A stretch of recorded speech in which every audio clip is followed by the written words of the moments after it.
So I'm here with Andronicos Zervides. I interview guys, most of the candidates for presidents in my country, Cyprus, and this guy was my favorite one. So I brought him here to discuss a conversation about the future and about everything. Thank you for coming, brother. Fideas, thank you for inviting me. It's been an honor. I actually did enjoy you interviewing me. It was quite different, unusual, and fun. We did have fun that day, and there's a bit of humor. Yes. And What a good duo. Tell me, do you think artificial intelligence will fuck us in the future? Not fuck us in a in an actual way, or who knows? well, I think there is technology today that, if it's not handled properly, could cause disaster. An example is nuclear technology. Obviously, the atomic bomb that's been around since 1945. We, the human race, have abundant technology and knowledge to create all sorts of nasty things and to destroy our world. The question is, will we? And hopefully we will go through this discussion today. We will have a few mind experiments as we go along while we talk about the future and technology. Will we? No, not if it's handled correctly. What handle correctly means? Well, artificial intelligence and technology, the two are not necessarily connected. So you are more on the optimistic side. I'm more on the optimistic, slightly realistic side, which is we as a species, and I've got over 4 decades of experience in technology, is we can do amazing things. We landed on the moon in 1969. We'll probably end up walking on Mars in the next decade. And we can do amazing things as the human race. But if we handled future technology properly, it will be the friend of the human race. Now, if we do not, dire consequences will result. But how you can handle a thing that is cleverer than you? Well, my wife is cleverer than me, but I handle her okay, I believe. Please edit this out. And it depends what you define as cleverer. There's a whole difference between something being clever, something being intelligent, connected to that dark forces or energies or intelligences, whether technological or otherwise, potentially can cause harm. But I would give you an example. In some ways, my laptop and my smartphone is more intelligent than I am. It can number crunch. I can talk to my smartphone and say, ask it a question. It will find the answer very quickly. It doesn't mean it's a danger. Now, if something is more intelligent than us, are we talking about having self-awareness? Because self-awareness, when something not only is more intelligent, but knows it's more intelligent, that's where we've got to be careful. How do we know that that thing exists? Well, that is a value judgment. I'm quite a fan of of some science fiction films, and if we look at the bad that can happen with technology and robotics, we're all doomed. We'll all be taken over by crazy robots that become self-aware, realize that they're alive, and we are just insects. Now the question is, will we allow the technology to do that? Now, it could be argued that the technology, if it became self-aware, would make itself unhackable to stop it happening. So, for example, and robotics have started already. So there are robots that walk around, they can do the cleaning, they can do basic functions, even more advanced than that. the worst that can happen is it goes a bit rogue. We either power it off or hit it with a baseball bat and it falls over. If, though, it gets its intelligence, its algorithm for how to work, how to manage itself day to day, if that's in the cloud, right? So it's not a local intelligence, it's shared, which that's how server farms work. That's how big companies, they share the workload. Now, if it's done that way, and by some reason we cannot disconnect them, then we have to be careful. I must say, do you know what my favorite series, science fiction series, I've ever watched is? It's called Humans. I don't know if you ever watched the series. No. It was a British production, had a kind of cult following. And I'm not doing any spoilers here, so Do spoilers, I don't care. No spoiler alert. But such a kind human. The premise is that it's set in not so much distant future. If you look at the cars, it's set really in our day. But you can order this robot that looks just like a human, but they are gadgets. In other words, they don't have any emotion. They function to help around the home and work in factories.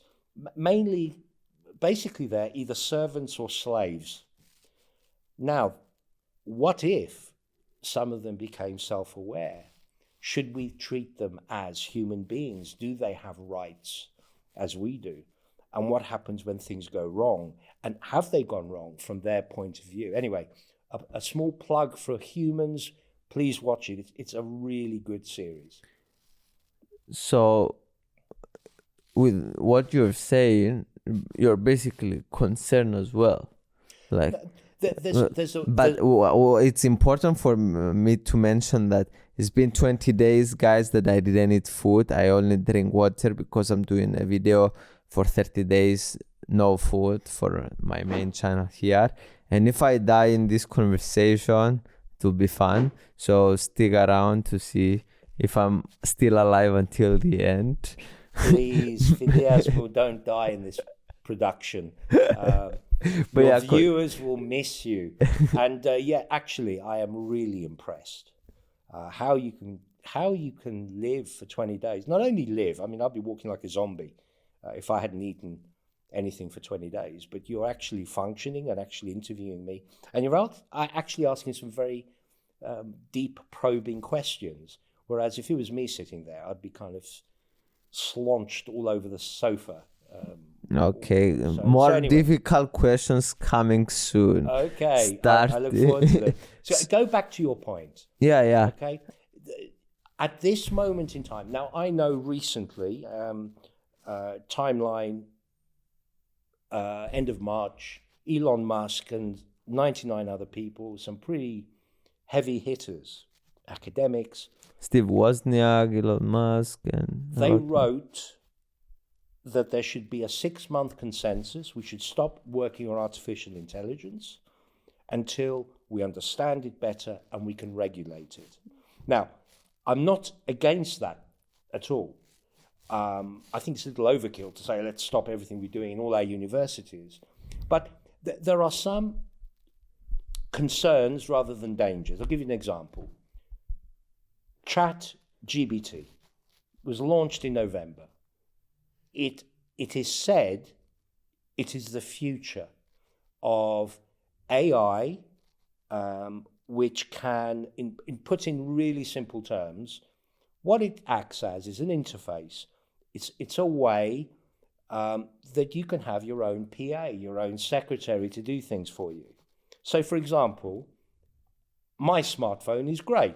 I speak to Siri, I ask questions, it answers those questions. But I'd rather something writes a letter to a customer of mine without making dire mistakes that could cause me professional embarrassment. And that's what it can do. It can do a lot of stuff. Where it's being misused or could be misused is somebody who's studying at school, it could be high school, it could be university for exams, could have whole essays written.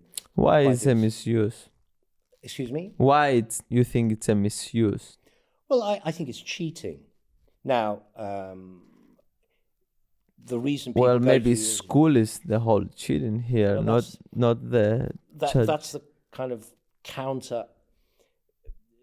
counter-revolutionary argument of should we have schools and let everybody run around and do what they like. But let's keep mainstream for now through my arguments. Yes. But the reason people go to university is either to learn a subject. So if you want to be a doctor, you can't teach yourself.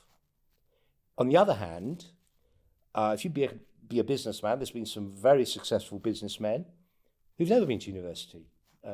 Bill Gates dropped out of university. You never went to university. I never went to university. I just happened to be at the right place at the right time and did quite well. However, if some employer wants to hire somebody, where do they hire them from? What are they going to do? Well, they're going to find somebody who's proven they're intelligent. And how do you prove you're intelligent? Well, you get a degree. It shows you've not necessarily studied the subject, because it's an example. ChatGPT at the moment is not after whiz-kid IT specialists. They want experts in the English language. And I read an article 2 days ago. They're paying them $350,000 a year. Okay, so to prove you're intelligent for a new employer when you've just left university is by having a degree. So if you've got some app that does it all for you, then that's a little unfair for the ones who worked hard and really studied. But if everyone has it? Well, okay, if everyone has it, it's the equivalent of no one having it and not having universities. But for that to happen, there's got to be a cause and effect. In other words, employers will not seek the best grades from somebody who left university. At the moment, for example, the really world-famous universities, Oxford, Cambridge, Harvard, and a few others, they have the biggest companies in the world, the big four accounting firms, IBM's, Microsoft, Google. They go there and practically offer somebody a job before they finish their degree, by the very fact they're in their last year of school or the year before, and they know they've already reached the top by even being at that university. So now your point is, well, what if there wasn't any? If everybody did the same? Well, that would be a bit of a sad world if that happened, I think, because there would be no The world incentive. was going to adjust, though, to the new technologies and to, like, what if we didn't have horses? Didn't have horses? Horses, and it was going to be sad to go with cars. Maybe the people said that in the past. I can see your purist kind of point of view there, but it still boils down to a fact, and I gave it as an example. AI apps that can revolutionize our lives can be used with things that are black and white bad, black and white good, and grey areas. Let's call the university stuff the grey area for now. So okay. Okay. I love that. I love that. But in terms I of will good, agree with that. in terms of good, in terms of efficiency, let's say, because we've got to look at the social aspects, let's say tomorrow we didn't need private secretaries or PAs because this AI app could do it all. They'll be unemployed. Is that good or bad? Okay? In the same way, if we use robots to build cars, which has been going on since the 1980s, that causes people to become unemployed. On the other hand, there are new technologies being done. If we go back to the Industrial Revolution, that initially caused an absolute massive change to the world. Destruction, yeah. There was destruction. What happened was people moved to the cities. Our cities grew. It caused pollution. From It was farmers, from farmers and and things like that. On the other hand, and I'm jumping timelines here, we've had a lot of wonderful stuff with technology to do with making more efficient harvests, okay? Which means we need less laborers.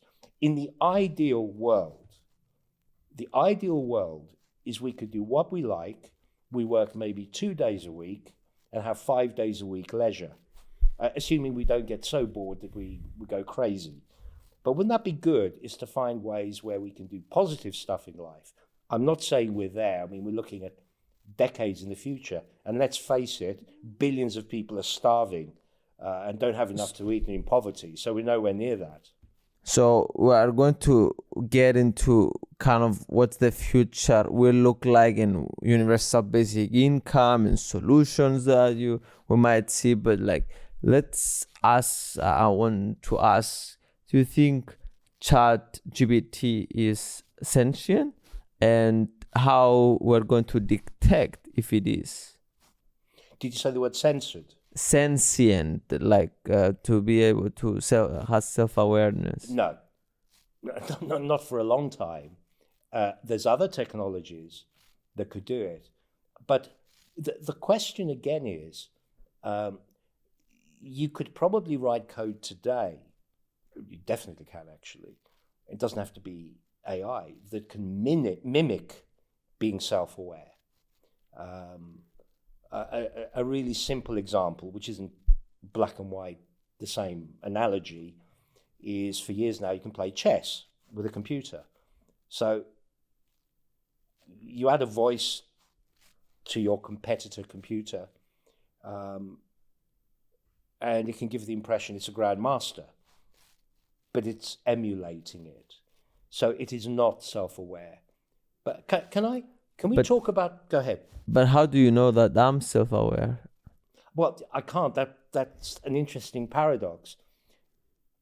It is actually impossible. But by the way, I'm here to push all the stuff that you are saying, so we make like an interesting argument. So it's not that I agree or disagree. No. I'm just pushing. But no, I love this kind of. We're kind of meandering through different trains of thought and mind games in a way, which I love. I love anything like that. But you cannot prove to me you exist, and I cannot prove to you I exist. You could be a figment of my imagination. But let's for now say that we do exist, and we're both self-aware, and we know. Talking about the future, can we go back in time? Let's go a little bit back in time. I started in technology in the 1970s. My first was in IT, working for a huge bank, 4 megabyte mainframe. Wow. Our washing machine has more brain power than what ran one of the largest banks in Europe in the 70s. And they only had a couple of these things. That was then. Let's talk about phones. You're too young. I mean, I'm the 1958 vintage of wine, okay? So a bit older than you. And I remember phones. You had to dial them, like. In fact, where we lived in London, there wasn't enough phone lines. We had to share our phone cable with a neighbour. So sometimes my mum or dad pick the phone up and somebody next door is talking, so I had to put the phone down. Look at what's changed. So we went from these great big bulky phones, so very expensive. If we phoned our relatives in Cyprus or Greece, it was like a fortune. The technology has improved. It's gone up and up and up. Then we got, go back. Before that, if you wanted to send messages, it was via beacons hundreds of years ago, where we used to light the beacon to send a message to the king that there's an invading force. How did that work? Well, it meant if you got 2 hills, a few miles apart, it could be maybe 7 or 8, light a fire in a certain way is a message. That was how fast it could speak. And then we used pigeons, and then we used other stuff. Then we had these funny phones. Then we got fax machines, mobile phones with the size of a brick. The way communications technology has changed, where we now have smartphones that can take photos, take film, pretty good quality. Better than cameras. Better than cameras. And that technology is going up and up and up exponentially.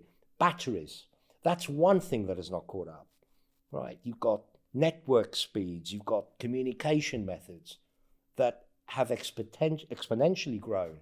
Battery technology has not. When that does, amazing things can happen. But I'm gonna ask you a philosophical question. But go ahead. Were you gonna ask me something? You seemed as you were gonna jump just then. Yeah, I was curious to hear about the batteries. Why you think that was stale in growth, and why you think that will bring amazing things. The future of batteries at the moment, electric cars are relatively expensive.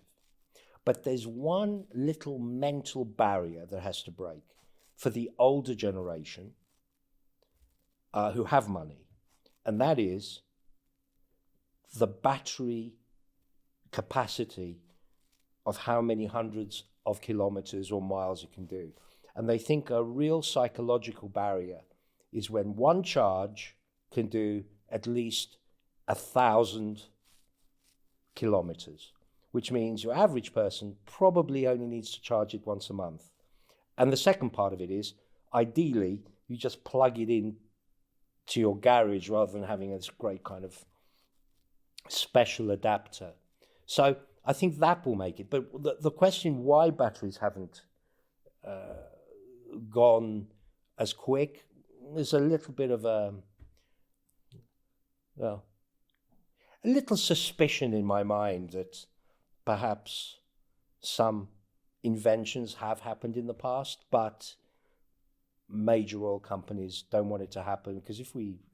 Oil, gas, energy, petrol this stations... just I don't know, interest. I'm not alleging You are any guessing, impropriety. yeah. I'm just saying there is a chance. That's that has interesting, happened. But, yeah. an example, I lived in California about a few years before that. They had these GM electric cars where you couldn't buy them, you could lease them. I heard Elon Musk talking about those. Oh, did he? Did he say? No, I was around then it was a few years later, I think. And suddenly they took them back. They took them back. And Why? everyone was protesting because they actually liked them. I remember the Sinclair C5. It was a genius in the UK designed them. The idea was this little kind of electric thing in the early 80s. And he's a pioneer, this guy. The idea is you could go a few miles, kilometers, to the railway station without using public transport or getting in a vehicle, and it was electric. And I bought one, actually. I never used it. I bought it as a collector. The only trouble is they kept breaking down, which defeated the object. But I think Elon Musk is probably going to get even more wealthy as battery technology improves. So we jumped a little subjects here. We've gone telecommunications, batteries, You were cars, talking about the future AI. and how you think we left in how the future looks with AIs and humans together. Yeah, no, I'm half glass full, subject to being careful. But the question is, where will it end up? What's going to happen in 10 years, 20 years, 1,000 years, 1,000,000 years? I have some theories, but... Wow, you really got me excited now. 1,000,000 years, 1,000 years. Let's talk about them. Shall we Tell talk me. about that? Yeah. Okay. How about a mind experiment which combines philosophy, religious belief to a degree, well, but I don't want to discuss religion. Let's not go there. Here's a question. Imagine you are a PhD student in a million years' time, assuming we haven't blown ourselves up and done stupid things and, excuse me, global warming, hasn't destroyed human beings. So it's a million years in the future. PhD student, and you are authorized because your university has agreed you can do it. And by the way, you didn't cheat. You did not use ChatGPT version 3000.1 to cheat. But you have the technology to terraform a nearby planet. Terraform meaning? Make it habitable using unlimited energy and other stuff which may or may not be around, and create life on that planet. Would you, let's assume that life is intelligent. Would you, assuming you're allowed to under the ethics of the time, would you make them self-aware, or would they be robots? Would you want them to have a good quality of life? Would you let them know you exist? Okay? Would you want to be worshipped? What an interesting thought experiment. It's a thought experiment. And if you answer those questions, and these are rhetorical questions, it's for our viewers here, and I love talking to you guys. It's a thought experiment which brings to mind about what people believe, which touches religion, touches God, and please, I don't want to be accused of kind of suddenly spouting religious stuff. But all I'm saying is, if we as human beings, in the future, our technology allowed us to create life within ethical parameters, number one, the first one is, would we be allowed to? Would it be ethically correct? And the second is, would we interfere with them? So let's imagine, let's continue this thought experiment. Again, it's a million years in the future, you're there, and we'll call them the Phidias race, because they're yours. They don't know it's you, because you created them. What if they start doing bad things? What if they start doing genocide? Would you interfere, or would you not? And why wouldn't you interfere? And I would say the only reason I wouldn't interfere if I created those as part of some future experiment is to give them the chance to learn their own way with free will. Free will means you can do almost anything you like. But I'd have a backup plan. In other words, to be fair to the ones who've been treated pretty badly, I'd make sure they could live again. That's how I would do it. So, well, we're talking the realms of divinity,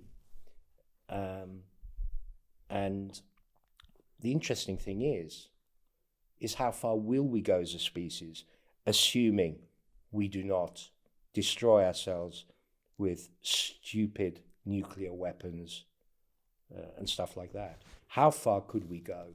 Will we reach for the stars? Will we harness unlimited energy, which at the moment we're making progress with solar panels. In 10 years, there may be a solar panel that's the size of a laptop that can power a house. That'll be great. But there is one danger if we get unlimited energy. Do you know what that is? And it will be a temporary problem. What will happen is it could create war. What happens if tomorrow somebody found nuclear fusion that enabled cold fusion that enabled we don't need oil and gas anymore? What will happen to Russia? We don't need their oil. We don't need their gas. What's going to happen to the Middle East? Temporarily, there would be mayhem. We've got to control that. But one day I think we will. And we will be able to tap the resources of our star, the sun. And if we get unlimited energy, we can do all sorts of things. It means there'll never be water shortages. because we could just use desalination plants for water. We could terraform the Sahara. We could grow food. We could do all sorts of stuff. But at the moment, we're not ready for that, because at the moment, we just, let's face it, we human beings, it's happened for the thousands of years of recorded history. We are like children arguing over trivia, over specks of dust, toys. What are the two fundamental things we teach our kids? I have 4 children, 2 grandchildren. With my wife, we have 6 and 4 in between. The 4th one is on its way, by the way. But what do we teach them? You're going to be a dad? Granddad. Granddad. No, I'm ready. I've got 4 of my own. My wife has 2. What do we teach our kids? And what will you teach yours? The first fundamental rule is share our toys and be nice to one another. If we could get those 2 fundamental things right as human beings, we would have the right to go to terraform other planets, other stars. That's my theory of everything. If we go back to the original question you had, I think if handled correctly, AI, new technology, can do amazing stuff. I really loved the thought experiment that you said, and just out of curiosity, I'll try to follow what I was going to do if I created a planet. Love to. I was probably never going to interfere with them. So probably most humans were going to be like that, or take that choice, or maybe not, but it shows that we might be like that from other aliens or other civilizations.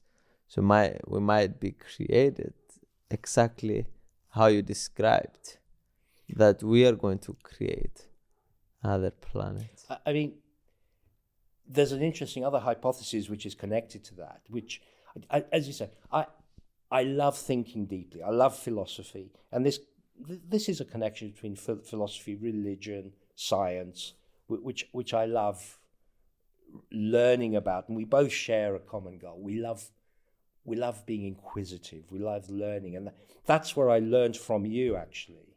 I learned the sort of person you are when we first met. You're inquisitive. You ask those probing questions.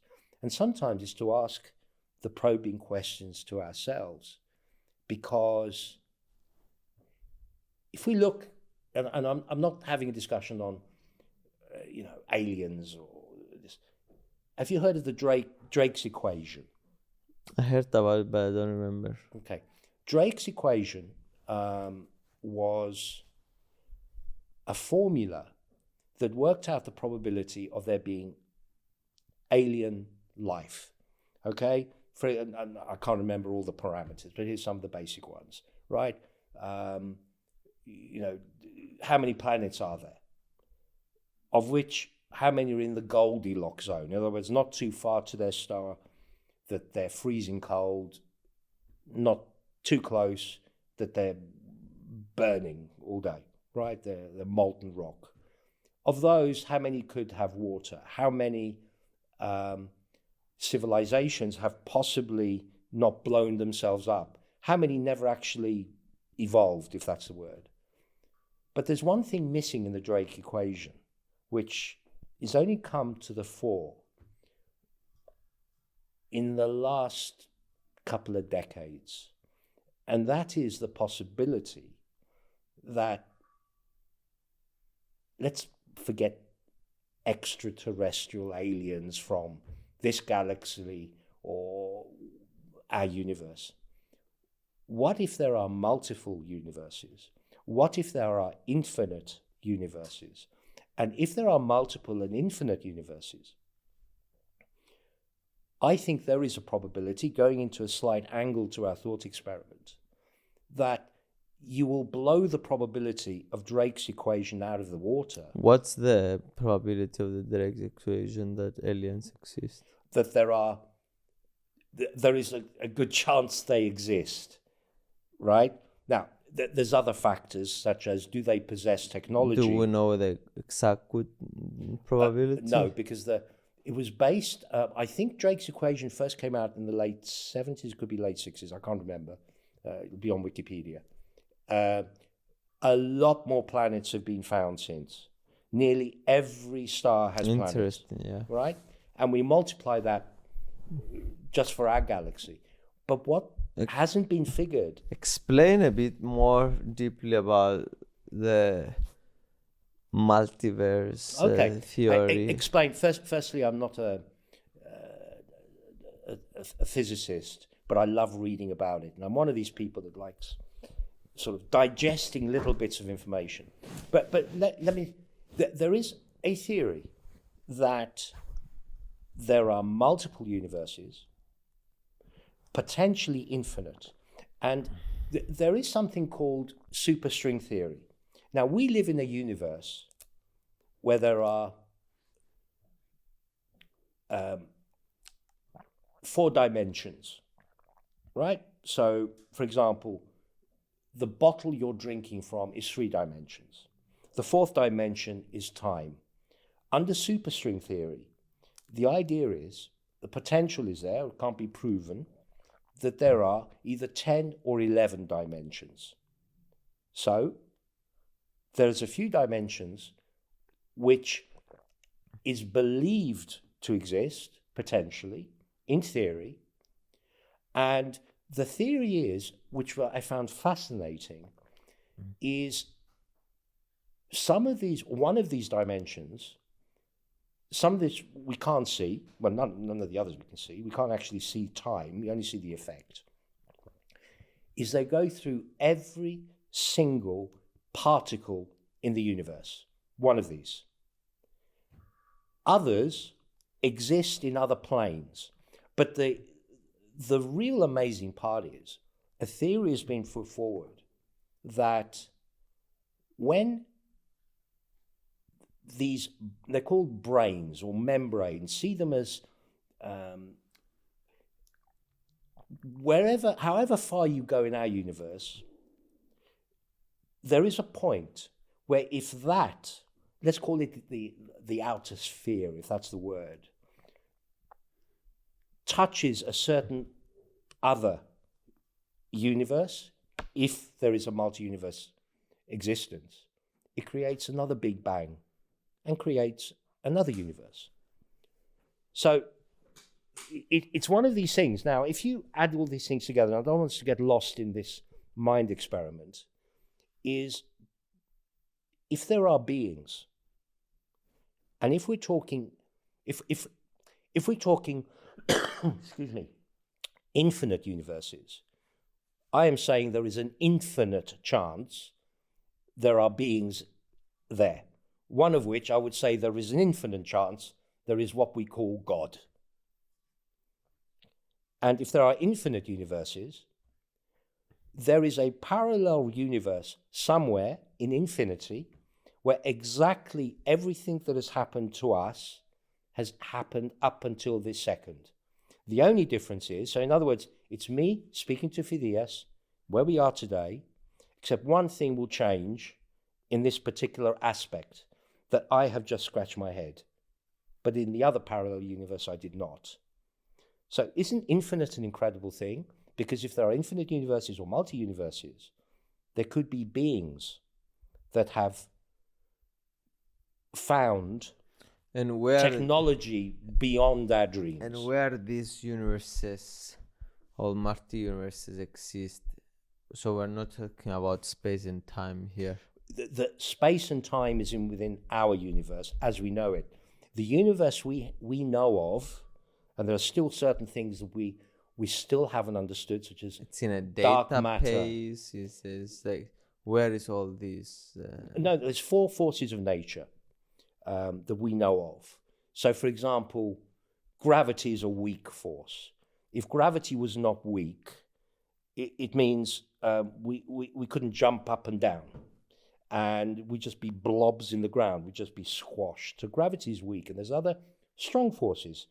What holds an atom together is strong. Otherwise, the that microphone would not be a lump. It would just, well, just explode. It wouldn't exist. It would be just, like gravy. It just wouldn't, even the gravy wouldn't exist. So there are various forces in our universe. It is said there could be other universes where space-time is totally different to ours. Totally different. In one of these, it could be gravity is really strong, which means there was never really a big bang. There's just one big lump right in the middle of it. Others, just different to us. Now, I'm putting forward a theory based on all the theories I've read, because I'm combining sort of philosophy to this. And, again, viewers, I'm just putting it out there. I'm not saying I am the sage of Cyprus with the answers. Is if anywhere in those other universes, or even in ours, there could be what I call ultra-terrestrial beings. In other words, it's not a case of SETI, the search for extraterrestrial intelligence. They've been looking for signals for decades, who are looking for the physical signals.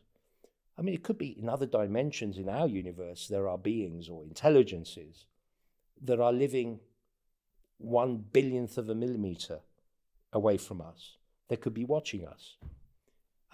It would also explain a lot of the religious dimensions. Yeah. They could be. We don't know. It could be around us. It could be. And when you die, there is millions of things. But we don't know. I mean, what happens when you die goes to the question of if benevolent Phidias created a planet full of intelligent, self-aware beings, which he wouldn't interfere with, he'd probably still have a backup. I mean, for goodness sake, I've met your dog, and you love your dog. Is it yours or your brother's? No, I don't love my dog, and it's not mine. Okay. Well, there is a dog that reminded me of mine when I was a kid. It was really cute, little spaniel. If we could, we especially, I like dogs and cats. We'd probably take a backup of it so we could resurrect it. But wouldn't a benevolent... Interesting. Yeah. So, backup is an interesting word. Maybe we need to take backup of your brain, of something of you, so we can... Take a backup of my brain. Well, I think I'd be very honored. Maybe they can clone me in future if they want to be entertained. Yeah. Entertained. With philosophical, science, possible religious viewpoints. And I've already done the politics. I ran for president, so that's easy compared to this stuff. So just going back on. We are going to discuss about that later, about your experience. You ran for president for a country, so that's a lot of interestingness and growth in the whole thing. So I'm curious to learn, what did you learn from the experience? Sure. But continue with the death and this. Death? Because we kind of touched upon death, like what happens when we die or something. So that's kind of an interesting question. Well, yeah, but then we end up with religious opinions, which are very varied, and I don't mind saying controversial things to get people thinking. What I don't want to do is start preaching as if I'm some kind of religious figure, which I am not. But I'm interested in learning. I've learned a lot about religions and different ones. And one thing, I just believe a benevolent creator, whether it's, without blaspheming, it's Phidias, the creator in a million years, who did his PhD thesis and created a planet full of beings. He would take a backup, wouldn't he? So that means if they did anything really nasty, like genocide or a Holocaust or burnt alive at the stake, they'd still get another chance, wouldn't they? That's what I do with my videos. We have it in 2-3 places. So if they get lost, still have them. Common sense. That's good. That's good. So, So if you can do that, I'm sorry, sounds as if you, the stupid person, I don't mean it that way. You know no, please mean it that that. way. No, I did not mean it that way. What I'm saying is if we've only had technology, let's call it 100 years. I mean, we couldn't even fly in an aeroplane prior to either 1903 or 1905. In 120 years, we've reached the moon. We're sending satellites here, there, and everywhere. What can we do in 1,000 years, in 1,000,000 years, assuming we do not blow ourselves up out of stupidity with nuclear explosions and nuclear never underestimate human stupidity, I think is a good quote. Yeah, I think it's more connected to greed. Now, it could be political greed, it could be power, because we all want our country to do well. We think of ourselves, but if we act more for others, I mean, there's a whole subject on dispute resolution, something I've had experience in, something I got involved with in my presidential campaign, is to sort out the problems we have with Turkey and the northern pseudo-state, but that's a different discussion. They always say at parties, never discuss politics, religion, and sex. Isn't that funny? We've discussed a couple so far, but let's leave sex another time. Why? Sex? Yeah, sex. After I discovered intellectual growth, sex is not that important anymore. Wow, that's very stoic. And I imagine that you could become a kind of the equivalent of a monk, where you are quite happy to do your learning, but not so much religion, but the stuff you're involved with. Well, I'm not a stoic, but learning is so fun. So Good. Just trying to follow it. So why you put such a priority to funny and to being funny and doing funny things? Because in your whole presidential campaign, that was one of the main themes. Well, I used being funny. You went to the TV and you brought some bananas. You came in and you brought some, I don't know how to say in English. You did some stupid, funny things. Well, okay. The word is, the Greek word, Cypriot word, is pipilas, which is babies' dummies or pacifiers. Yes. Yeah. On your program, actually, I mean, it got tens of thousands of views. Now, I want, firstly, from what we've so far spoken about, I don't think anybody can accuse me of being a comedian. Okay, maybe I've got some rather weird ideas or potential that we can talk about. But what I used humor and satire for my presidential campaign, knowing from the start I had no chance of winning. I just didn't want to come last, which I didn't. I came 11th out of 14. In fact, the top three candidates, top four, got 96% of the vote. But I used communication in a different way. And my whole purpose was to be heard and read.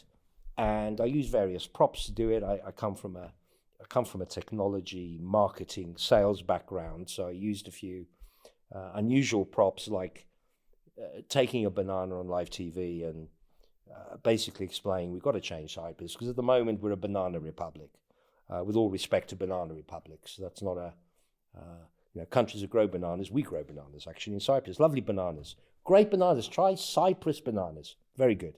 They're grown in Paphos, which is west of our island. And, sugar bombs. Yes.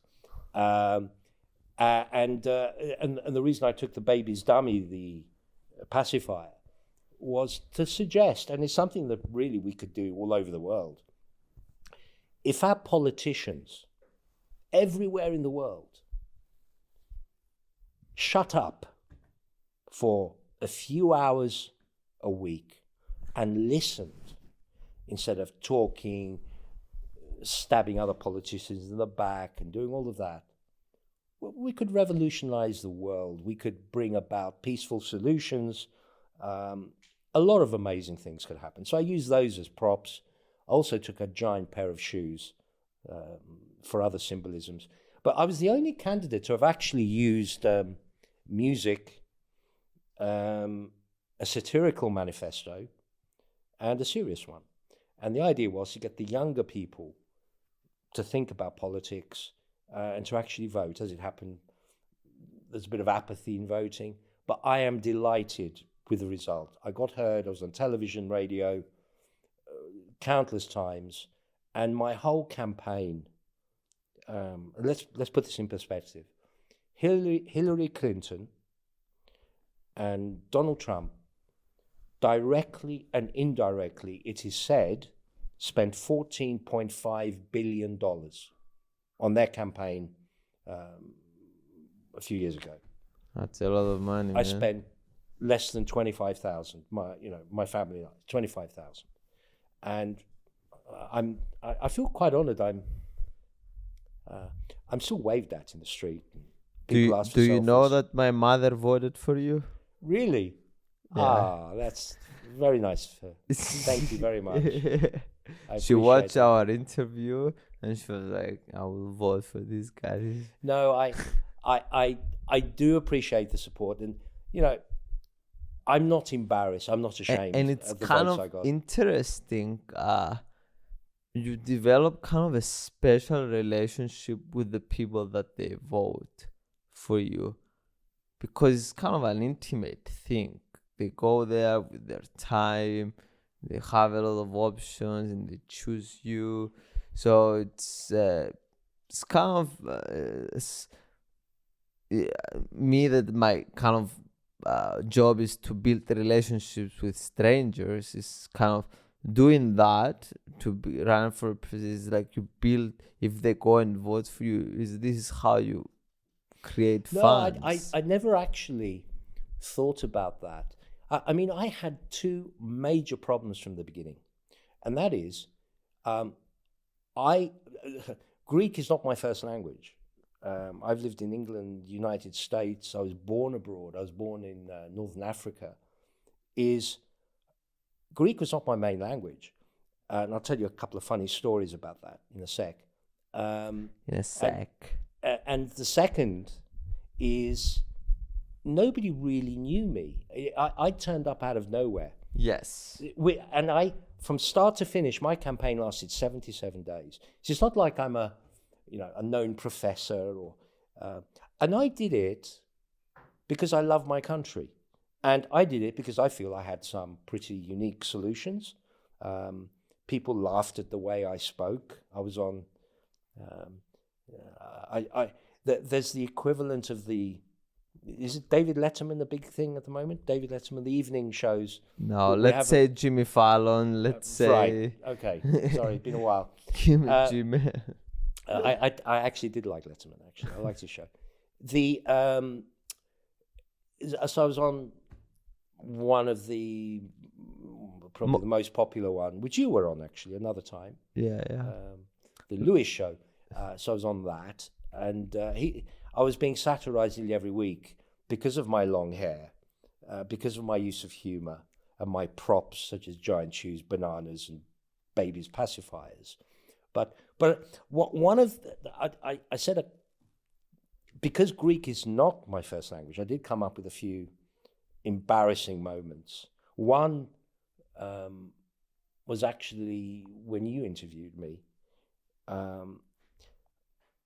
I said, look, if members of parliament and all politicians, if we bought 100 of these things, they're only like €1 or €2 each, we could, if they listened more, and in just a few hours a week. And I said, better still is put some glue, keep it even longer.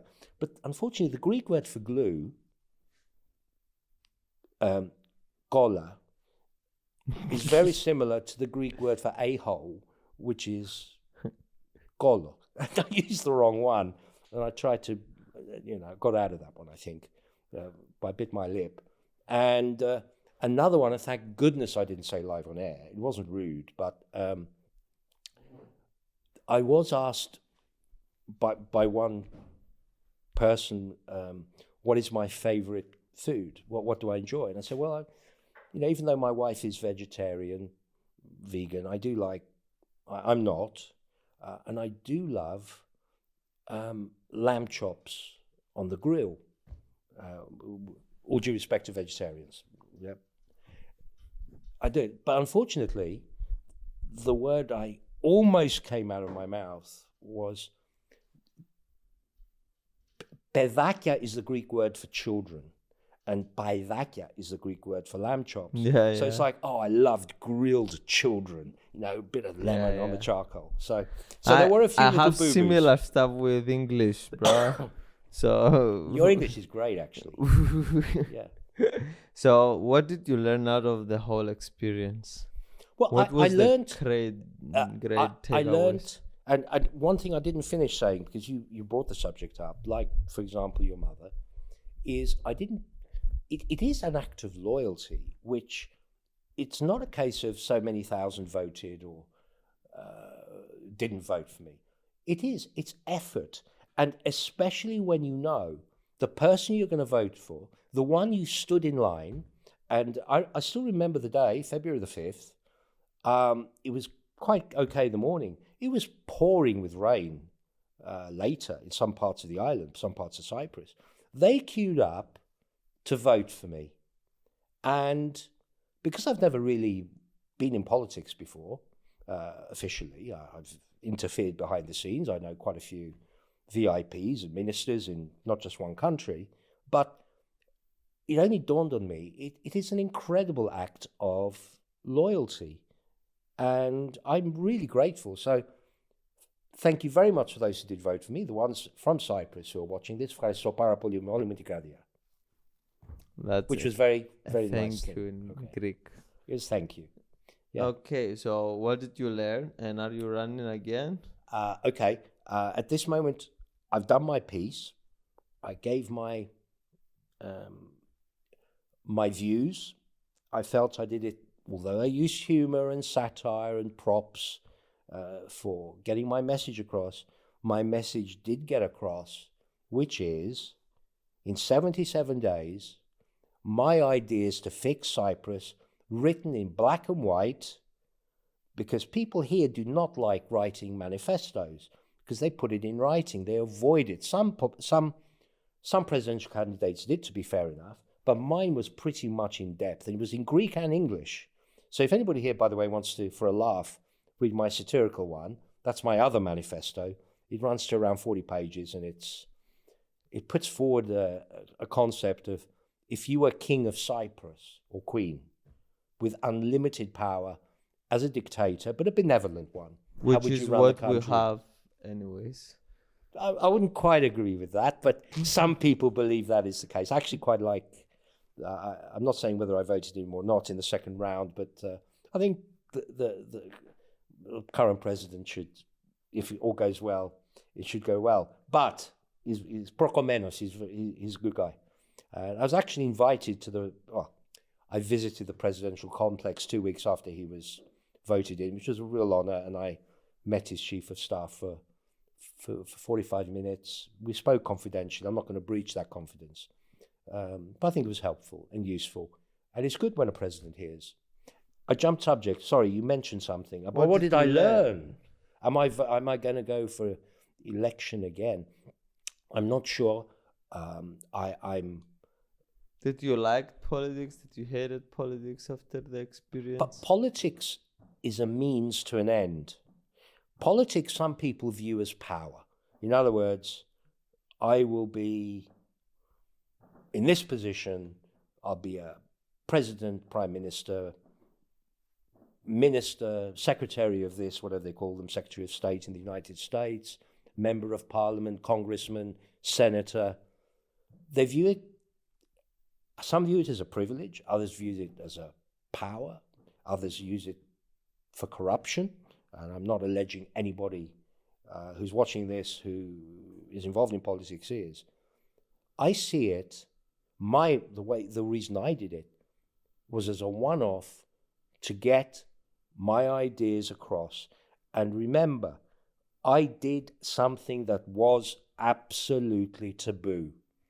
My solution to the Cyprus problem, which has blighted our country 50 or 60 years, i.e. we have an invading force sitting just north of here, just a few our kilometers. country is divided. We have a border, and we show a passport to go to the other side, and it's a fucking small island. Yeah, well, I wouldn't agree with the term border, but there is a border implies legitimacy.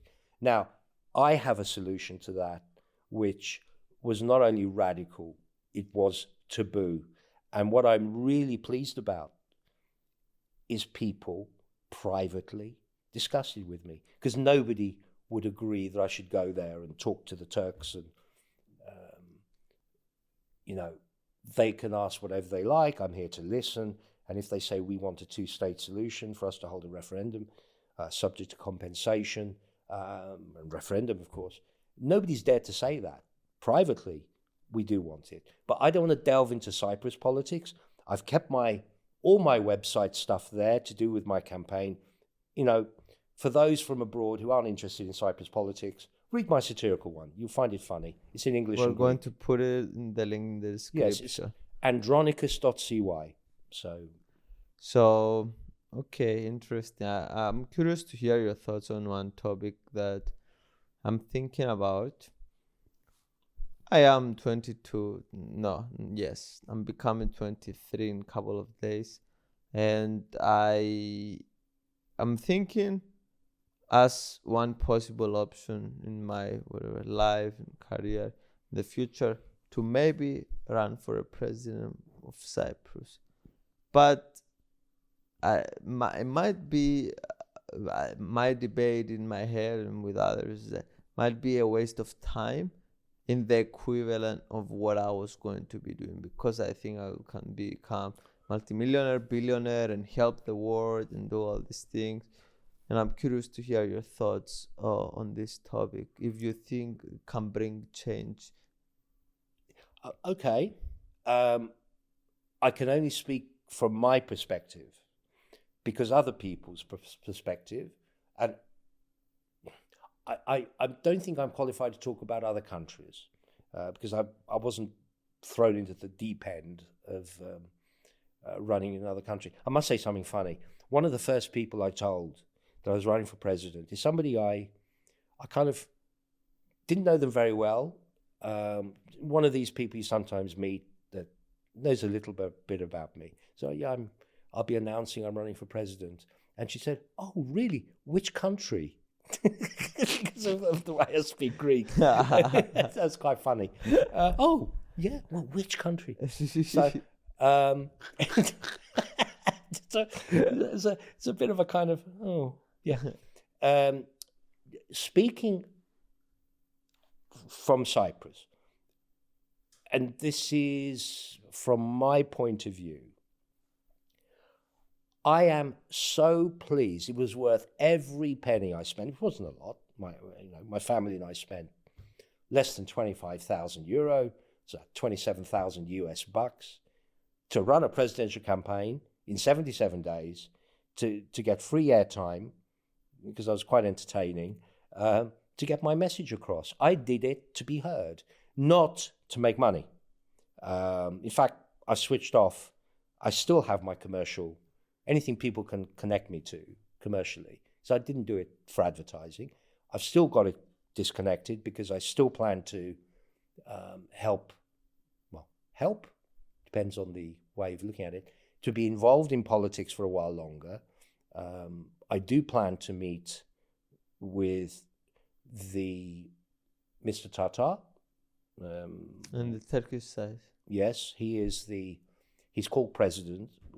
He's the only country that recognizes the North, the so-called Turkish Republic of Northern Cyprus is Turkey itself. Is to meet with their leader, who they call president. I'm, out of respect, calling him Mr. Tatar. And I hope he listens to me. And I hope we can talk. And I'm not going there in any official capacity for the Cyprus government. We know what they're doing. but I want to get involved. So from my perspective, it's For there are everyone many to problems. understand context, he will go and talk to the other leader of the other side. Yeah, just to be clear. Well, the other leader implies I am a leader and I'm not. Okay? No, we have a leader in this side to the other leader of the other side. Well, it's to open No, just an for context for alternative, right. everyone, because not everyone is deep in the Cyprus. Indeed. And I mean, and I really don't want to go deep into Cyprus politics other than... No, but now you're saying your opinion about what I told you. So Sure. And it is to get a solution, because if we can get a solution for the Southeast Mediterranean, it could solve other problems. For example, it could have a knock-on effect with Greece and Turkey. There's all sorts of arguments have gone on for decades about oil and gas in the Southeast Mediterranean. It could help secure Europe's gas supplies to a degree. Okay, it's a tiny piece, but we found significant volumes of gas in Cyprus economic area, exclusive economic zone, which Turkey and the North disagree with, but let's leave that to one side. And I believe it will be productive to open doors. And can I give you some precedents? Some of the best, the peace deals have been triggered previously. There's been a precedent, is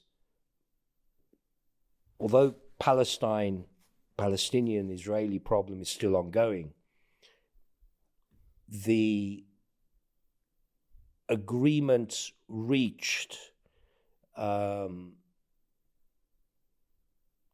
or so, 30 years ago was because of third parties getting involved behind the scenes.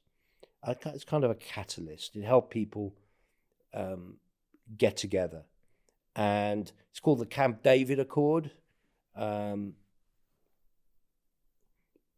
Businessmen have been involved in solving problems. I'm not saying to make money in disputes.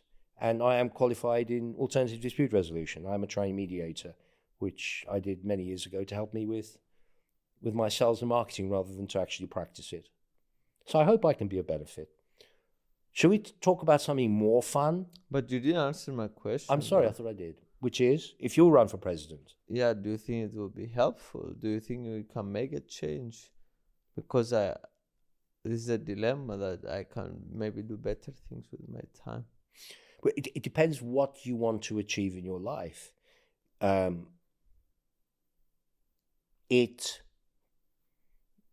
If you want to make an impact, there's various ways of getting your message across. Say it's political messages. Say your pet thing is you want to change certain things that are happening in a particular country. One is to spend lots and lots of money advertising it, a fortune. If I can talk economics, certainly for Cyprus, the cheapest way to get your political opinion across, even though you've got no chance, unless you are a mainstream candidate of the three political parties, is to run for president, because you get free airtime and you get heard. Now, the time sacrifice for you to do that, if your aim is to commercialize your intellectual property, the stuff you're really good at, which I enjoy watching and millions of other people do, that's your decision. Is what are the benefits and the cons? Is if you really feel strongly for something politically, is if you run for president, you run for office, you will get heard. That's a good thing. That's the main thing. So, but it's like religion. If you really believed in a particular religious point of view that's totally different from the mainstream, how would you be heard? You would be competing with churches. Now, how would you? Would you put adverts? Would you put billboards? Would you? It's interesting, but I think my position is different than your position, because I am already here. Like, for example, I'm the most, let's say, famous guy ever lived in Cyprus, let's say. I like that. So Can I want to touch you. touch me. Oh. So I can make a video, and I get more views in Greek, and I get more views than that all the TVs combined, whatever. Just to prove to that, your views of the presidential candidates were huge amounts. People, especially the young, they like the way you do stuff. So yeah. So what I'm just trying to say is that this is not to be heard. Is if I actually can have an impact in the world in a major way, because I think I have a good heart. I will work hard. So this is the question that I'm trying to solve. If it's I love that. If did it's you say worth it impact to the world just now? You didn't say impact to Cyprus. to the world, yeah.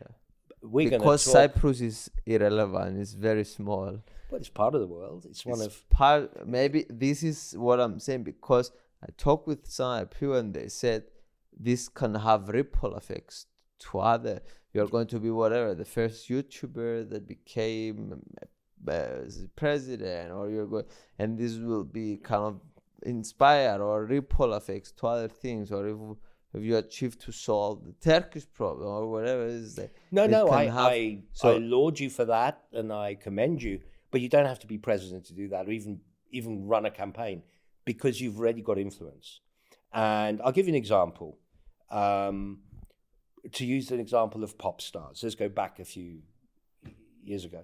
If you have a particular hairstyle, Rolling Stones, the Beatles, if you shave your head, punk rock, it shows how old I am now. I'm talking about stuff from years ago. People will follow just because you are famous. Now, if you use that energy, and by all means to get rich, and I'm not giving you advice as if you're my son, I'm just putting out there for you to make your own decision and reach your own destiny. If while you're getting more famous and getting more income coming in and getting is to create influence for good things. Now, it could be global warming, it could be to save the whales, it could be whatever. But do you know something that I want to talk to you again and again about, if you want to use your fame and influence, especially as it grows, is there are a finite number of disputes in the world. And I wrote a song about that. What disputes means? Disputes between nations. In other words, at any given moment in time, there are disputes that are listed between countries. I'll give you some really simple ones we all know about. North Korea and South Korea. Okay. The Palestinian problem. Yes. There's other ones lesser known to Americans, for example, which is Gibraltar. Spanish say it's theirs, Britain says it's theirs. Interesting. What I'm saying is, do you know something? There is a place the CIA have which lists them all. Isn't that great? There's a place, okay, through American eyes, through the American federal government's eyes, it's brilliant. And it's not secretive. You don't have to hack into the CIA database. But it lists every single dispute in the world between countries. Wouldn't it be great? And I'd love to be influenced on that. I'd love to help you, if you can help me. Wouldn't it be great to create a catalyst of solutions? The United Nations, of course, will lead the way, is to use influence. So that can you imagine if 10% of those problems could be resolved every year, 10%. Some of them are relatively minor. I'm not saying North and South Korea. I'm not saying Russia, Ukraine will be resolved. But if we could resolve 10% of them every year for the next 10 years, our world would be transformed. And if our world is transformed, if it means it's safer for people, do you know what will happen? We don't have to spend $2.5 trillion US dollars a year on armaments. It disgusts me. It makes me want to cry. 2.5 trillion a year. If we could halve that in a few years, hey, let's be on the safe side. Let's not say half. Let's not say 1.25. Let's say 1 trillion. If we could use $1 trillion a year, we could eliminate extreme poverty off the face of the earth. Now, it will be an honor and a privilege if you, a fellow Cypriot, use your influence to do that, and I'll help you. Pretty dramatic, that, wasn't it? But I meant every single word, because it disgusts me that we spend 2.5 trillion US dollars a year, and it doesn't disgust me that we have all these disputes going on in the world, because that's a fact of life. It's a shame, but the amount we spend on armaments when we could sort out extreme poverty, which, and you know something, it's not just me being philanthropic, and isn't it good that we don't have hungry people, and it will create trade for the wealthy countries. If you've got people in Africa and the Indian subcontinent who are not in extreme poverty, what are they going to do? They're going to buy goods and services from Europe, from North America, from the G20 countries, which India is part of, but let's leave it for now. Which makes everyone more rich. Everyone will get more rich by making people rich. And how are we going to do that? To have money, we need the capital. I'm a bit skeptical about these things, always, because sometimes the obvious solution is not the real solution. And it's like, obviously, I want to solve whatever, the Palestinian thing, or influence, or put whatever, my voice, or all these things to just speak about the things. But sometimes maybe talking about putting my voice to alien civilization of us going to Mars might have a better effect in humanity if you put things down. So I just want to be very thoughtful of where the energy goes. Sure, and it's totally up to you, because you will have that. But here's a little side issue connecting to some of the stuff we said before. Let's say the creator, Phidias, in 1 million years' time, doing his PhD, has created life on another planet, which he terraformed. Would he let them, if they hadn't sorted their problems out, if they're bickering like kids, fighting each other, would he let them spread like a virus to other planets? To go to Mars or whatever? I mean, why not Mars. Why like a virus? Well, shouldn't they resolve their problems first before being allowed, or are you going to give them free will? Well, but I'm not sure if spread into other planets might kind of going to other planets, I think, kind of unites humanity in a way. Well, I hope so. But I'm just said this as an example for you to understand my thought, that I'm skeptical of all these things, and we need to really analyze them, and then see, I agree, but I always want to dig deeper into the and we should. But the fundamental question that you wanted to get my opinion on, and it isn't advice on my part, it's just you asked for my opinion, is to run for president is a very serious thing. You're like in a goldfish bowl. You're on a pedestal. People are watching you, and it's very easy to fall off or fall out of the goldfish bowl. But I wasn't worried. I didn't care. I just wanted to get my point across.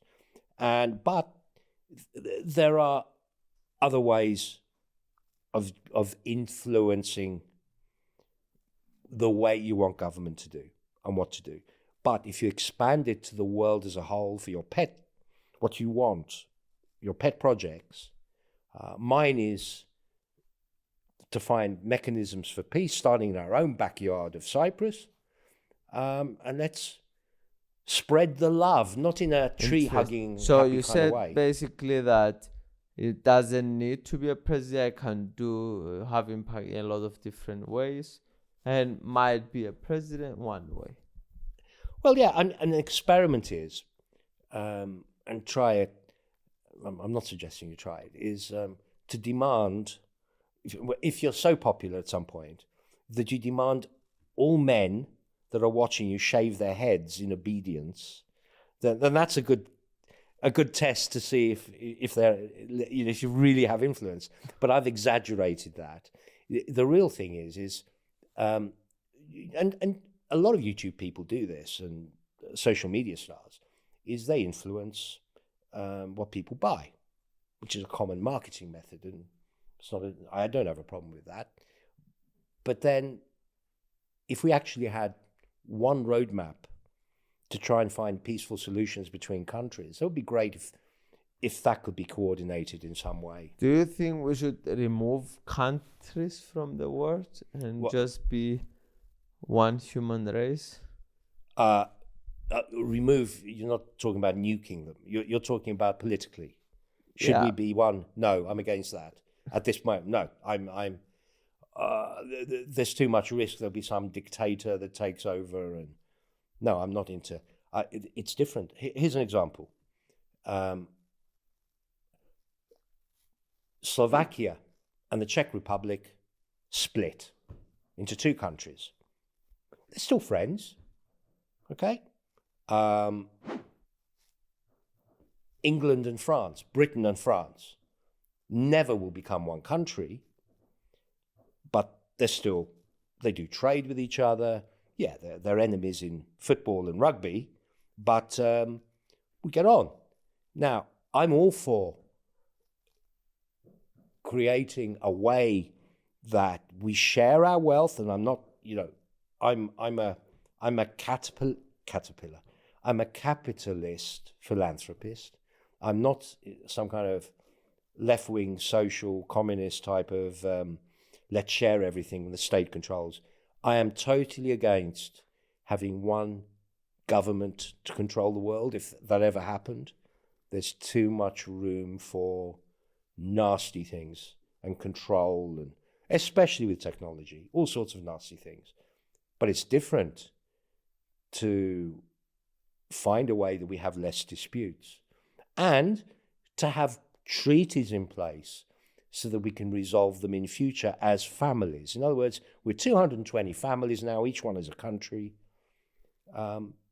Let's have a party every year and celebrate that. What do you think about democracy? Do you like democracy? Absolutely. There is no political system I can think of that is fairer in our current, the current intelligence we have. Let's put it this way. Well, let's say you were a candidate and you were one of the, let's say, I'm not going to say the better or whatever, but you are one of the good ones, and your votes were not equal to your worth, let's say. So yeah, but that's a value judgment. In other words, anyways, just let me get my point across. So it's like, it goes with parties. You have to play the game for all these years.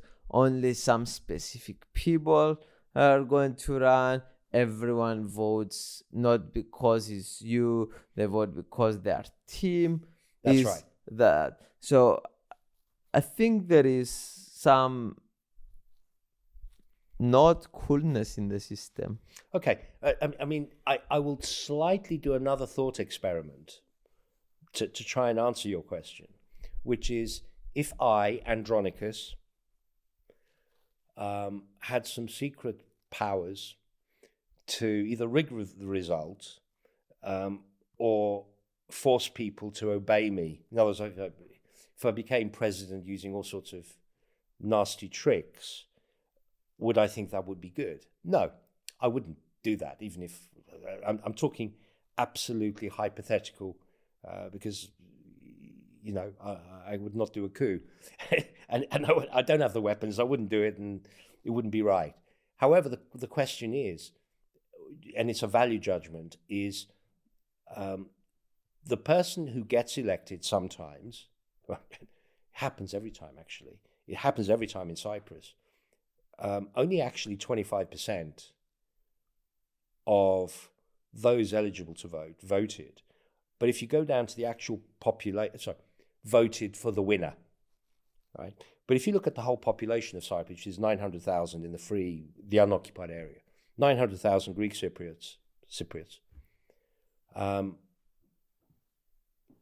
Of those, only 562,000 were registered to vote. So you've got that total apathy there. So the person who actually won, and which applies to other countries as well, where you only get between 60 and 75% turnout. Some people don't care.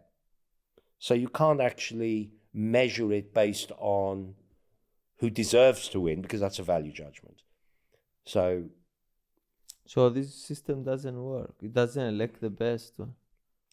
Well, yeah, but even in democracies, there's various systems. There's first past the post, there's proportional representation, there's the presidential system of government,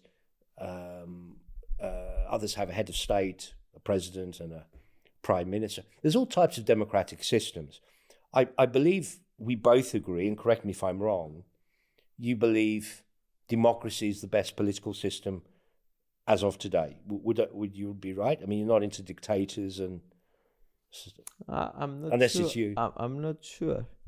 Okay. Maybe how the enlightenment dictatorship might be not a bad idea. I'm just exploring ideas here, but I don't know. I'm really skeptical about this because honestly, I feel very cheated. Like for me to go vote once every 4 or 5 years and to choose one option, and I'm one of 900,000 people, and not I spoke with the candidates. I knew I kind of knew who is kind of can make an assessment who did stuff in his life and who can manage and who can, and it's like my vote doesn't worth nothing. And it's like I feel like a guinea pig, and that's why I don't have the thing that you vote, and I don't vote. You are not registered to vote. Yes, and Right. I don't vote, and this is consciously because of what I'm describing. I feel cheated. And there are people who share your viewpoint. And I'm open that I'm wrong. I'm Sure. open that I need to go vote and embrace democracy because this is the best system that we can have.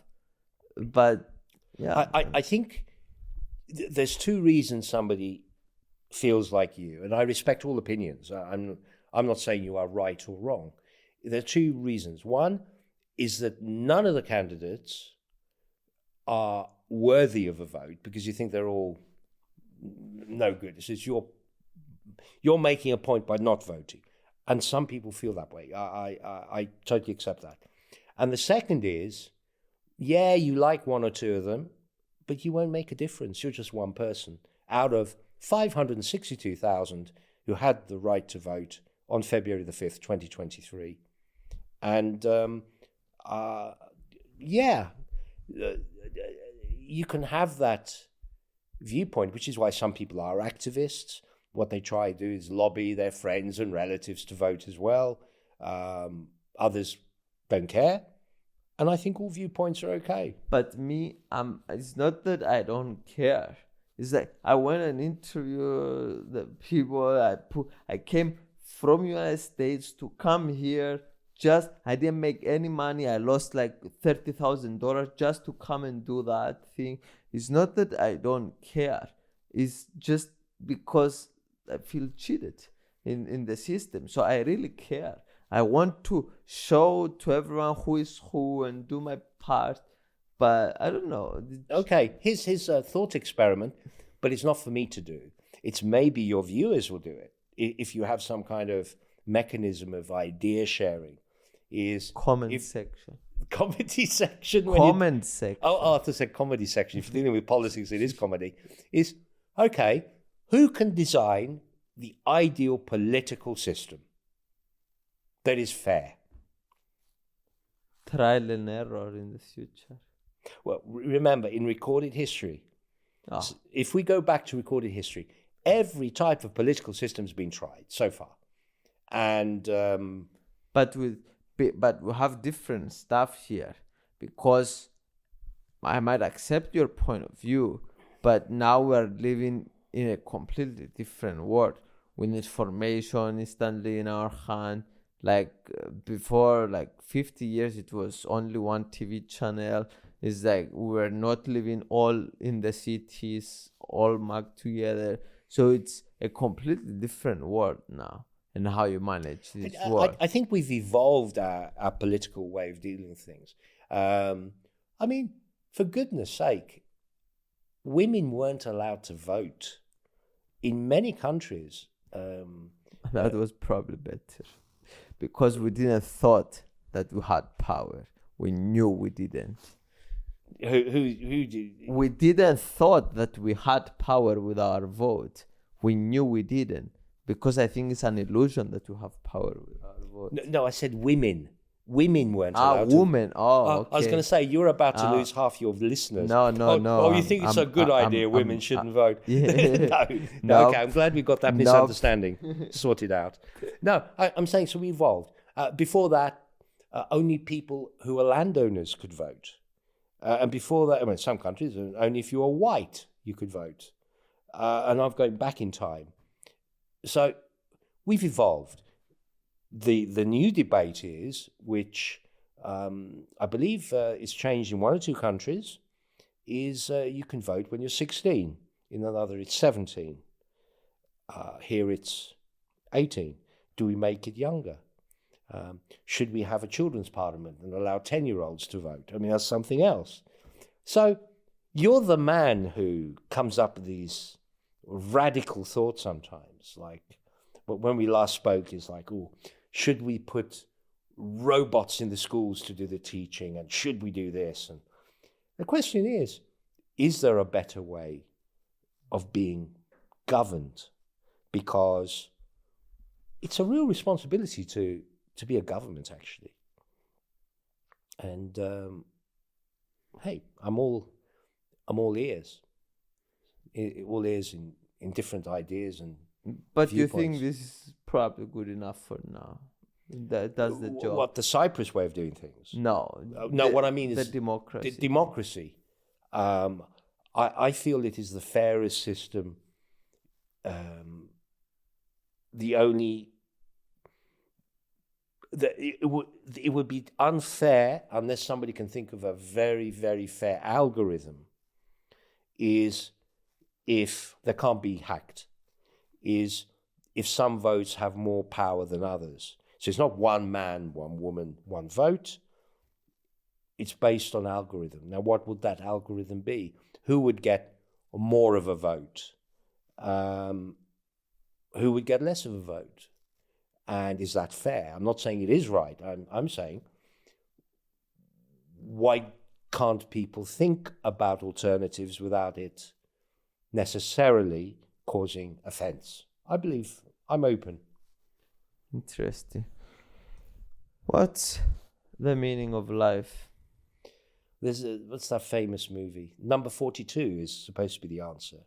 But what's the meaning in your life, and how do you go and move life every day, and like what's your motivation and why you do things? Okay, I can speak from my experience of what is the meaning of life. I want you to talk from your experience, not my experience. Haha, I made a joke, ladies and gentlemen. What is the meaning of life?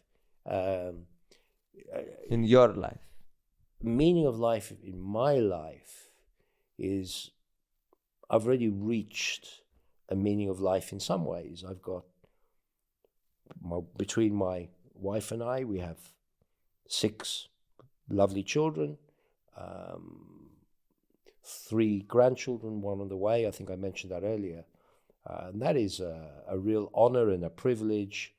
Wonderful kids. My son is severely disabled. He's got mental and physical issues. He's nearly 46, my eldest.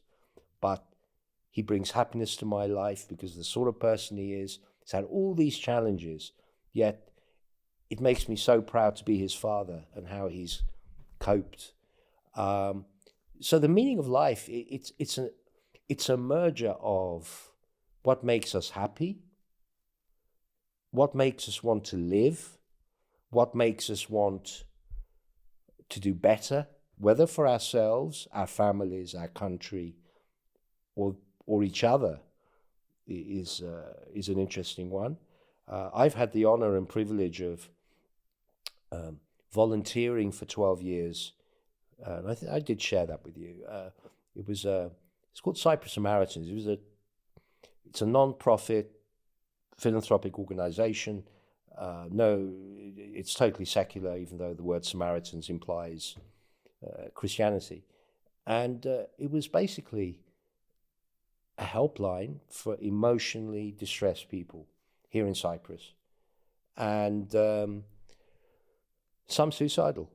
And I had the honor of taking calls, seeing people face to face over 12 years, part-time. And I had the honor of being the patron of the charity for around a year and a half, and then I Patron, what you mean run? No. Patron is like a figurehead. It's not used very much in Cyprus or Greece. It's used quite a lot in UK and America. It's like a figurehead. I don't know why they chose me because I'm not that famous, but so I stepped down when I did my presidential campaign. So I got pleasure from trying to help people, not by answering their questions. If somebody's emotionally distressed, it was not for me, or ever for me, whether I was a volunteer or not, to give them advice. It's to ask the questions to get them to find their own solutions and their own destiny. And that was an honor. So yeah, that contributed to my meaning of life. And we can enjoy life. We go through, you really enjoy what you do. I can tell that. You are tired. I don't know if you enjoy doing your fast at the moment, but speaking... In a way. Yeah, but do you know the one good thing about being hungry and being thirsty? And I'm talking about, a hot summer's day, you're dying for a drink of water, and you really are. You find this restaurant, and you're not driving, you're a good guy, you get this absolutely frozen cold beer. There's nothing like that, right? It's good to be thirsty. And it's good to be hungry, because then you enjoy your meal, whether it's a vegan, vegetarian, a thick, juicy steak.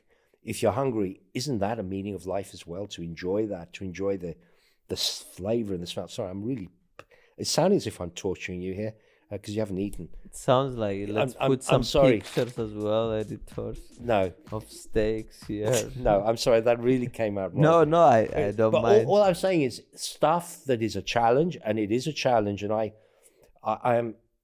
very much admire what you did. It's total self-control. I couldn't do it. I couldn't, fast for 20 days on water. And I hope you're getting medical advice. Are you getting medical advice? Yes, we do. And we're all fine. And the doctor said I can continue, which this is great news. So it's just a mental warfare. But I'm learning a lot from this challenge about my patience, became a bit more angrier in this thing. Yeah. It's very interesting because in these moments you find your true self, that you get one-on-one with yourself and you really understand who the fuck. Can I ask you a really personal question? Did you at any time hallucinations? No. Well, no. No. Okay. But when I stand, sometimes I faded one time while I stood, so that was an incident, but for a very short time I got back to the sofa. So you collapsed? I stood and I couldn't handle my weight, Oh. and I fell No, back. no. in What the I'm hole. asking is, So nothing more than that. That was the. have you had any strange mental? I'm not saying you've gone insane. Like had any spiritual experiences or anything? No, Because a lot of it's people who do just fasting do that. pure pain. It sucks. It's What? like, Sorry. it sucks. It's just pure pain. And when does it end? When are you stopping this? In day 30, so we'll have What are you now? day 20 today. So we're getting closer. Wow. So it's interesting. It's very beautiful though, very beautiful. And yeah, what you discover as well, like now after I finish this, everything will look like heaven, bro. For like 1 week, food will be so beautiful. Like I'm very excited, and it's like starving yourself or doing something hard for a long period of time, and then you're getting it.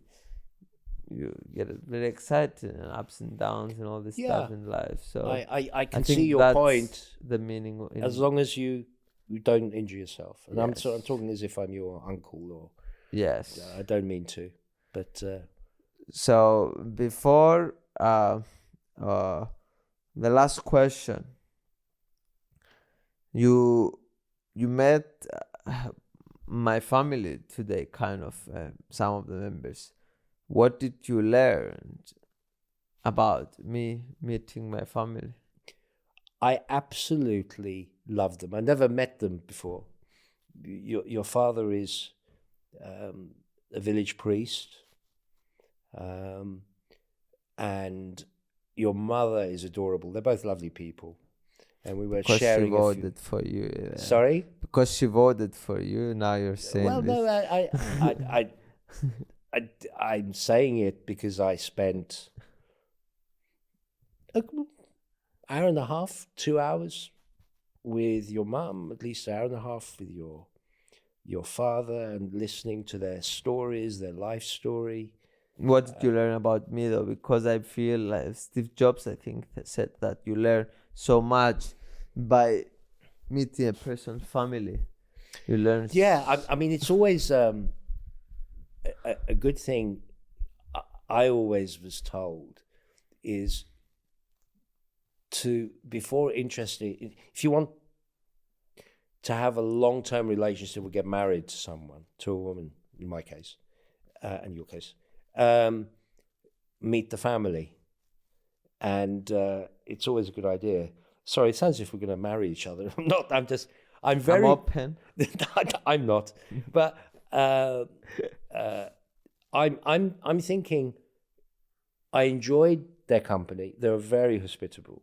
It is fasting season here. And I shared their food, homemade bread, met some of your other family members, your grandfather, and I'm just fascinated. I don't know many priests, so I was just interested how they went through, how he became when he decided, and your father was a bit later in life, he decided, and immediately when I was born, he decided. So it was like, this boy has big problems. I need to become a priest to pray to God. yeah. Joke. Yeah.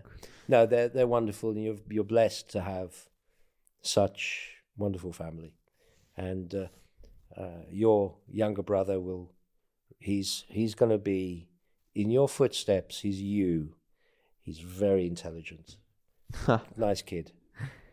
Okay, so I really enjoyed the conversation. A lot of things stuck to my mind about the multiverse. It was very beautifully explained, simple for me to understand the dimensions that we talked about exploring your thoughts about the politics and your experience. So it was a pure learning experience for me. Even in this situation that I am, I was thinking like to go for 1 hour, but we went for 1 hour and 50 minutes now. Wow. So wow. I enjoyed our chat. I've been interviewed many times in my life. I have, Okay, in Greek was a little bit of a challenge the last few times, but You I've did well. enjoyed doing it with you, and I have a small gift for you. Oh, we forgot to mention that. That was going to be a great hook for people to stay. So you have a small gift for me. I have a small gift for you, and it's very unusual. Like okay? the previous one. What did I give you? Oh, I gave you a baby's dummy. Yes. And I remember you were holding it like this because it had my saliva on it, you know. Yes, my, and I my threw body it fluid. immediately after. I'm sorry now, I didn't keep your praise. Okay, I've got to... You can search. I can understand. It's behind the... Okay. Excuse me. We excuse you. And yes, ladies and gentlemen, I just wanted to say I love you. And it's a real pleasure that we share this excitement for learning. And I'm happy that you are still until the end watching this stuff. This is my passion in life. And I will not stop until we grow the podcast. Okay, first. Alrighty. You need to hold the mic. And you need to do it with the other hand. Thank you. Yes. Okay. My gift to my friend, Phidias, who's interviewed me for 1 hour, 50 minutes, is unusual. Okay? Firstly, apologies, the bag split. It's all, it's all peace. I like it. The bag's nice. Sorry, it's split in my car. But there's something inside that's unusual. And there's a reason for it, okay? It will protect you forever, whenever you handle it. There is a dog here, guys. But it's more than a dog. Now, yeah, you've got to change it. It looks a bit girly, the actual thing. But if you unzip it... There is a zip inside. I'll explain what that is, but you put that down. I'll explain what that is in a minute, okay? Okay, well, firstly, that's my little award to you. What does it say? Says winner. It's winner. You are a winner. And there's a whistle. Yes, it is a whistle. This will protect you for 2 reasons. Yes. Okay? Firstly, if you walk around with something like that, they'll think you're crazy, so nobody's going to attack you. But if they do, take that whistle and blow.